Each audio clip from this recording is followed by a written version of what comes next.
Last time then, we were talking about the C# concept of span and also stack alloc. And as I promised, this week we're going to look at some of the underlying language features that really make that possible. And it all comes down to the keyword that you see in lots and lots of places in C#, which is the ref keyword. And in fact, from my count, there are 9 different usages of ref within C#. Other people may count it slightly differently. I may be being a little bit too precise about the difference depending on context, but we can certainly see that many places to put it. And so what I'm going to do is go through all of those situations where we use ref, right up to the most recent one, which was introduced in C#11 and makes spans work rather more easily. But some of them are quite simple, some are more complicated, but let's take a look at those. And the first one to look at, the one that's been around since the very beginning of C#, is simply the idea of passing by reference. So if I put in a function here, call it by ref, and then the first use of ref, I can declare a ref int x. So that's telling me it's an integer x, but I'm passing it by reference. And what that means is, as we've seen in an earlier video, if you want to take a look at that, that if I simply do something like that to modify it, so let's just put x++, that means that not only will what's happening inside the function be a modification, but also outside the function. So if outside the function, I say int a equals 100, and then I just say by ref a, well, we get an error there because now we can see our second use of ref. You have to repeat the keyword ref, really just as a safety check, so we don't do this accidentally, but so we're passing that in by reference. But now, if I do a console write of a, we will see that what we're getting is 101 coming out of that. So that was the first and second use of ref. Now something else that we looked at in an earlier video, and again for the details take a look there, but it's something that's a more recent introduction into C#, and that's the idea of returning by ref. So if we introduce a class in here, and we'll just call this some class, but what I'm going to put inside here is we'll have a private array of ints called AI that just equals 1, 2, 3, that'll do it. But then I'm going to have a public method that's going to return a ref int. So this is returning by reference. We'll just call it get. We'll have int idx on there for the index. And as it's prompting, I'm going to say return and then ref again. So what we've got here is the third and the fourth use of ref, declaring a ref return type, and then again as a safety check so that we don't do it accidentally, we're actually returning that. But what that means is what is returned is not going to be a copy of whichever integer in the array we've gone for. It's actually going to be a reference to it, which can therefore be modified. So if back in our program we'll just say some class sc equals new some class, and then here we've got the fifth use of ref. I'm going to say ref int b equals, and then the sixth use, I've got to put another of these safety checks in there, but I can say sc dot get, and let's get number 1 out of that. Okay, and so now b is a reference to element number 1 in that array. And we can demonstrate that because if I were to then say b equals 5000, and then we have a look at sc.get1 again, then we'll see that although we've modified it through b, that has actually modified element number 1 in the original array. And so when we run that one, we can see we're getting at the 5000. So b is just a reference to element 1 in this case in that array. Having a look at our seventh use of ref, then we can see it's actually something very similar. And this is one I'm sure people would dispute whether it's really a separate usage, because what I could also say here is if I just declared an int c equals 10, say, I could then say ref int d equals ref c. And so what that would be doing is saying that d is just an alternative name for c. So once again, the two are bound together. So if I say something like d equals 20 and then print out c, once again we can see we're getting the 20 because assigning 20 into d is the same as assigning 20 into c. And you can see that that form there and that form there are really very, very similar. Certainly this ref and this ref are doing exactly the same thing. This one and this one, slightly different, but I'm sure many people would argue they're really the same thing. Doesn't matter too much. But having got to that point, we can now actually get a much clearer understanding of what this kind of declaration with the keyword ref is. So this sort of usage, as I say, is really just a safety check to stop you making mistakes. But we've declared here a ref int, we've declared here a ref int, and we've declared here a ref int. Obviously, just using ints as one type, we could use others as well. But what this actually is, what something like ref int d is in the terminology of .NET, that is what is known as a managed pointer. Little bit odd that it's the word ref when it's a pointer, but that's just the terminology we have. Now, I think we're all familiar with the idea of a managed reference in C# because that's really what we have all over the place. So a managed reference is something like this. When we say new subclass, because subclass is a class, a reference type, so it exists on the heap, so that creates an object on the heap, and then SC is a variable on the stack referencing the thing on the heap, and that's what's known as a managed reference. Managed because it's garbage collected, but a reference to something on the heap. Whereas here, when we say ref int b, that is what is technically known as a managed pointer. And there are similarities and differences between them. When you have a managed reference, it can only refer to something that exists on the heap. So this new sum class exists on the heap, and that SC is referring to something on the heap. But when we have a managed pointer, it can refer to things either on the heap or onto the stack. So here, our managed pointer D is referring to C, which as we can see exists on the stack. Whereas here, our managed pointer B is referring to an element in the array, and clearly that must exist on the heap because it's an array, so there's no question about that. So with a managed pointer, it can refer to either the heap or the stack, a managed reference only on the heap. On the other hand, a managed pointer like D can only itself exist on the stack. So although it can refer to things either on the heap or the stack, it itself can only exist on the stack, which you can see it's doing there. But if I were to try, for example, to, as a field of some class, here have something like a private ref int x, then we're getting an error there. And what the error tells us, which is kind of the punchline of this whole video, a ref field can only be declared in a ref struct. So we'll get on to what that means, but what you can't do is have that inside the class because the class is going to exist on the heap and these managed pointers can only exist on the stack.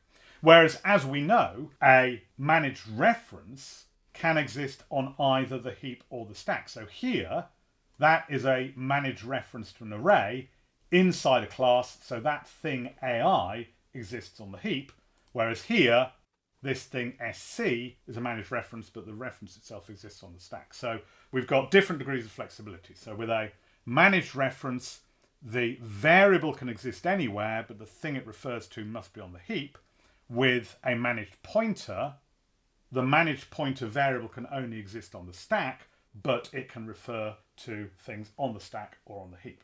Now, why do we have this rule about managed pointers? Well, as you might guess, it's all to do with garbage collection.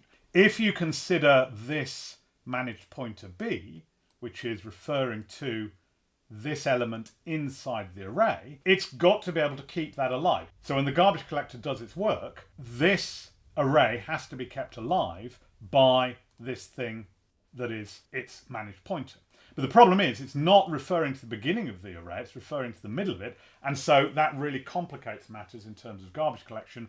And although it might have been possible to have garbage collection even with managed pointers existing on the heap, it would have been much more complicated and therefore much slower. So that's one of the reasons they've made this restriction. The other reason is to do with multi-threading, because when you have multi-threading, the stack is entirely localized to one particular thread. So only the thread that owns it can access it, whereas the heap is available to all threads. So once again, there will be risks of concurrency issues, which are vastly simplified by saying these things can only exist on the stack. So that's what we've got there. And that brings us on to our next use of ref, which is the idea of a ref struct. So let's also add to this application something we'll just call my struct.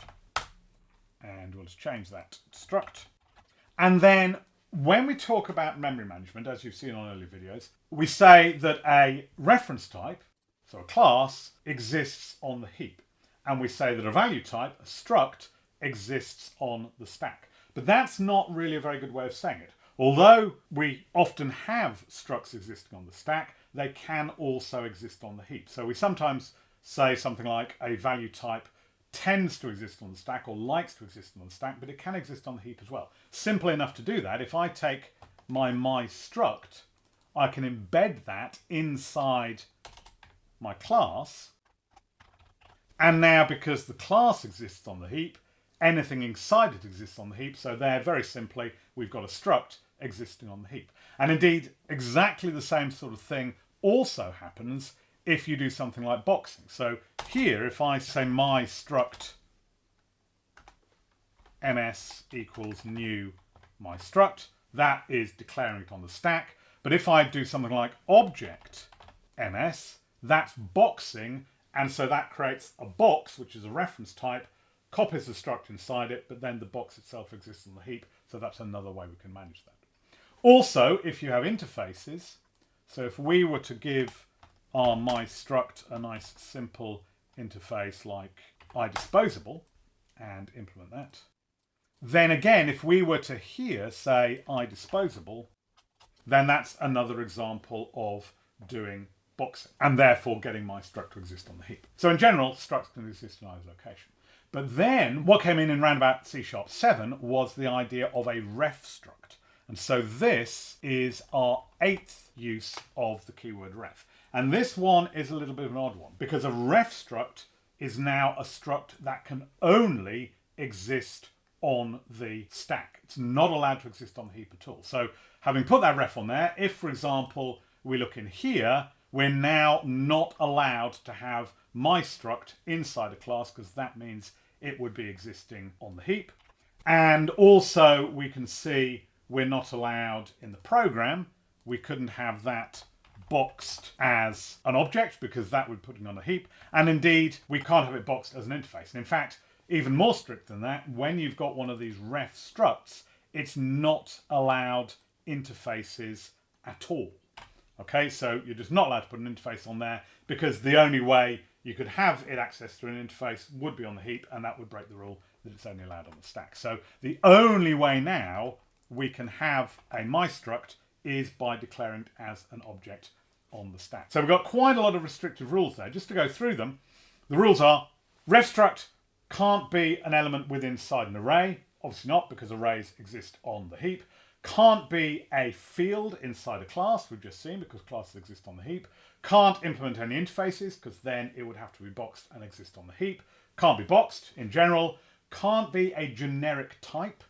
Can't be used in a lambda expression or a local function. Can't be used in an async method, and can't be used in an iterator. So lots and lots of restrictions on what we can and cannot do with ref structs, but in those situations we can use them. They can be very powerful, as we'll see in a moment. Now, one of those restrictions is actually really nasty. This idea that you can't have interfaces. As we saw, we're just not allowed to put iDisposable on there. And that's kind of nasty because ref structs may need to do some tidying up after themselves. They may need to be able to close a file or something like that. And so what we can do, we can have a dispose on a ref struct even though it doesn't have the interface. So let's just put in here so we can see what's going on.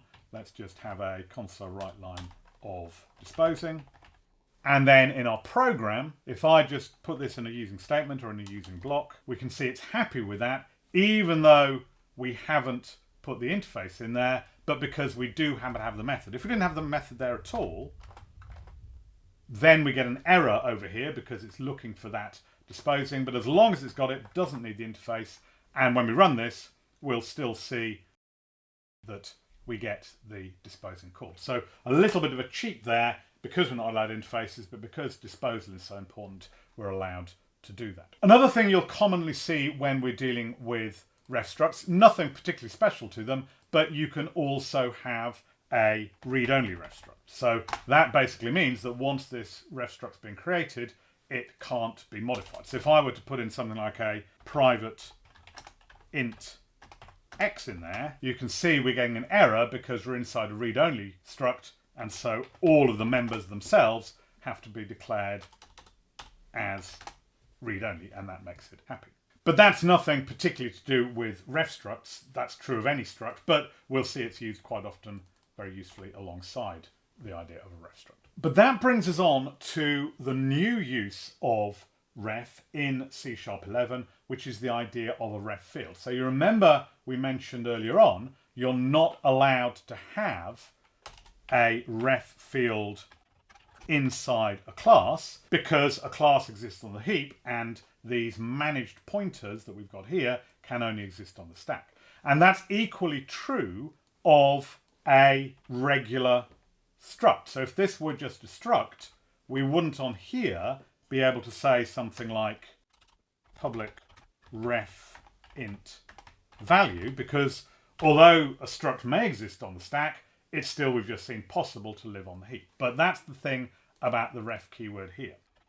So because it's a ref struct, it can only exist on the stack, and therefore we're allowed our new 9th use of ref to have this ref field. And so that can now, just like any other ref we declared, like the ref that we had here, for example, it can be made as a reference to some other variable. And that really gives us everything we need to see for our span. So if I just do something like this, if I just say span of int x, but if I just look at the definition of that with F12, we can see there we've got the main thing. So we've got our read-only ref struct of span, and then inside there we've got our read-only ref for t, which obviously in our case is int, and then that's our reference that we were talking about last time, and then we've also got the length, so the number of elements that we're looking at there.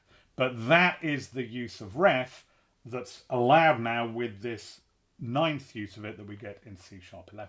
Now that's a bit odd because spans are available as of C# version 7.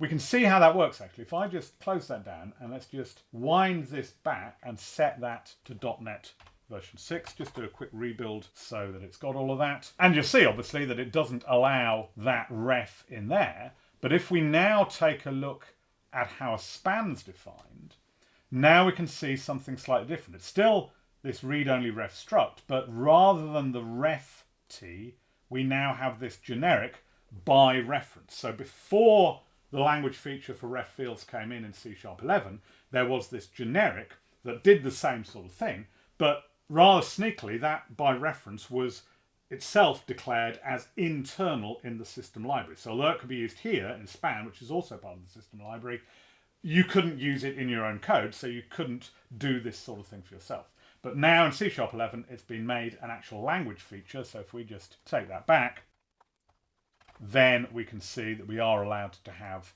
this idea of the reference field as long as it's inside a ref struct, and so we guarantee it lives on the stack. What can we then do with that? So the obvious sort of thing you might want to do is we could do a console write line of ms.value. The problem there is though, if I run that, we actually get a runtime error saying that we've got a null reference exception.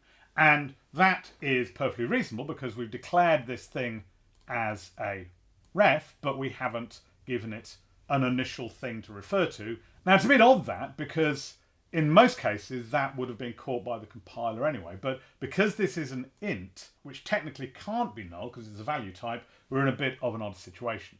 And so that's why we're getting the runtime error. We can do a safety check for that. So in our program, you might think, well, let's just do it in a straightforward way. We could say if ms.value doesn't equal null, but that causes a problem because, you see it's only a warning, but what it's telling us is because value being an int can never be null, then that's always going to return true and it's not much help. And that's this slight odd problem we've got in that C# doesn't really quite understand what's going on. But we've got a way around it. What we can do is we use this class unsafe. It's called unsafe. This isn't actually unsafe. This is not unsafe code. This is still perfectly regular managed code. We need to get over namespace for that. So that's in compiler services. And then we can do on here a method called isNullRef. And so we pass that in there. We have to pass that in by ref. but that now checks to see whether that ms.value has an initial value. So what I'd actually like to do, we'll put a not on there, and then we'll do an else, and then console write line, just put none in there. So what we'll now see when we run that is we've had a safe runtime check to make sure it's not null. But obviously you don't want it to be null, you want it to refer to something. So what we can do is on our struct, we could put in a constructor that takes, again, a ref int val, and then we'll just say value equals, and watch out here, you don't want to say equals val, you want to say equals ref val. I'll come back to that in a moment, but you're probably getting the hang of this, can see why that is. So then we do that, and what that then means is back in our program, I could do something like this. I could say just a regular int, so this one happens to exist on the stack, we'll call this e, give it a value of 100, and then if I pass e in there, again, got to pass by ref because, again, we've got the ref on there. But now that will mean that e is the actual bit of memory being used, but being referred to by ms.value. And so now when we run that, we see we get the 100 out there. But again, we can see that that is a reference, because if I were to say e equals 27, and then take all of that code again, we've changed the value of e, but in doing so, we also change the value of ms.value because it's just a reference in there. Equally, if I were to say something like ms.value equals 5, and then print out the value of e, then it would just be happening in reverse. We'd see that e has now taken on the value 5 because the two are the same thing. But there's something else we can do there as well, because if I were to say int f equals 66, obviously I could put an f in there, and let's actually print out both of these. And as that stands, when we run that up, we can see that both e and f are 66, because all that's happened when we assign f into value, value is a reference to e, and so we get 66 into e. But there's one other thing we can do here. And this is, again, not really a new use of ref, it's something we've seen before. But if we, rather than assigning f into value, we assign ref f into value, we're not writing the value of f into e, we are changing value so that it now refers to f.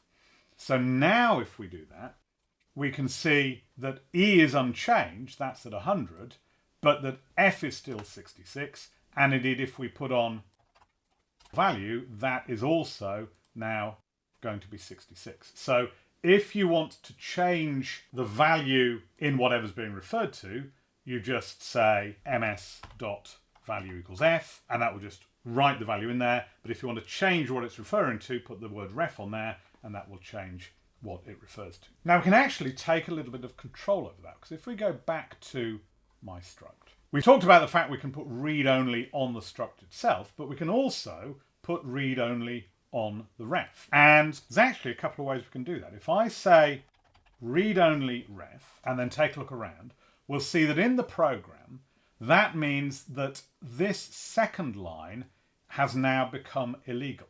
So if you say read-only ref, that means once it's been initialized, you're always allowed initialization with any type of read-only value.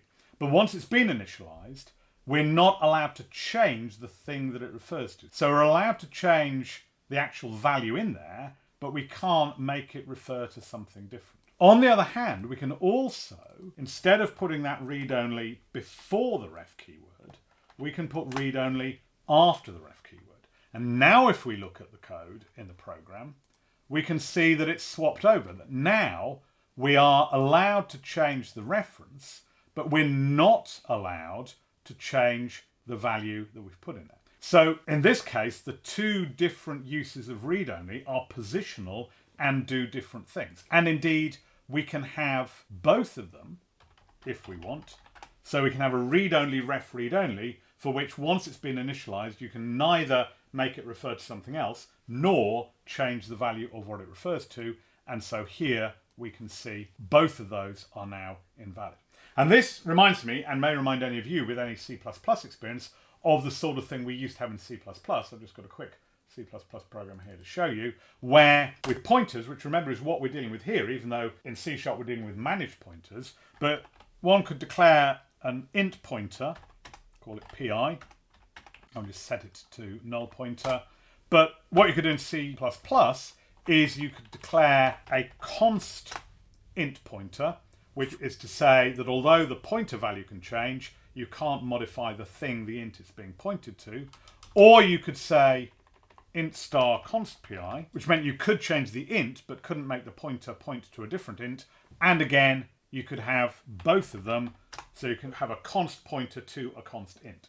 And we're doing exactly the same thing now in C# by the fact you can have read-only, ref read-only, and make both of those types of modification illegal, and also makes that illegal as well. And so although that is quite complicated stuff, I hope it gives you some understanding of what's going on deep down, and particularly what's happening with the span that we looked at last time, because a span is a read-only ref struct, so read-only can't be modified once it's been created, and then ref means it can only exist on the stack, and once it can only exist on the stack, that means it can have a ref field, because ref fields can only exist on the stack, and that means it's got this thing we call a managed pointer, which can point to either stack memory or heap memory and give us much faster access to it than if we always had to have things on the heap. So rather in depth there, hope it didn't go too deep for you, but I think it's useful to know. But if you enjoyed that, do click like, do subscribe, and I'll see you next time, perhaps for something a little bit simpler.